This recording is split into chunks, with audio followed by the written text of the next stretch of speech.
The 20-point plan announced by US President Donald Trump alongside Israeli Prime Minister Benjamin Netanyahu is being presented as a bold and comprehensive proposal to resolve the conflict in Gaza.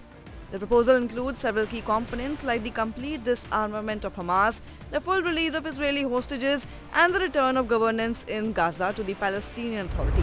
Moreover, public sentiment also seems to be shifting now. Around two-thirds of Israelis now support ending the war, and though polling in Gaza is difficult, the scale of devastation suggests that many Palestinians want the fighting to stop as well.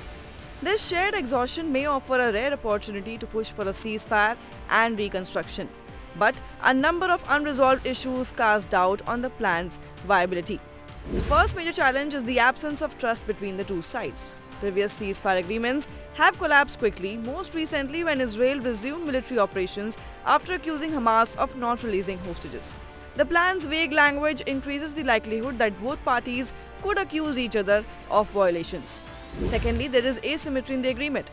Hamas is being asked to give up all its hostages and weapons, effectively making itself defenseless, while Israel is not required to make equivalent concessions.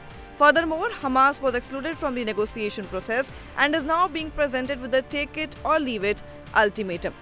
A third concern is the lack of crucial implementation details. There is no clear plan for how the International Stabilization Force would operate, who would contribute troops, or how they would maintain security. There is also no timeline for the required PA reforms or clarity on what those reforms would involve.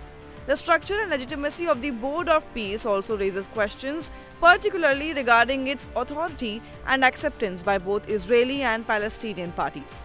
In addition, the plan fails to address the West Bank, which remains a central issue in the broader Israeli-Palestinian conflict. Daily clashes between settlers and Palestinians continue to escalate, and Israel's approval of new settlements could undermine the viability of a future Palestinian state. Ignoring the West Bank while proposing a long-term resolution risks making the plan incomplete and ultimately unstable.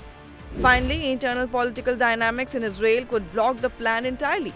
Key members of Netanyahu's cabinet, such as Smotrich and Ben-Gvir, have firmly stated that they will not accept the complete destruction of Hamas.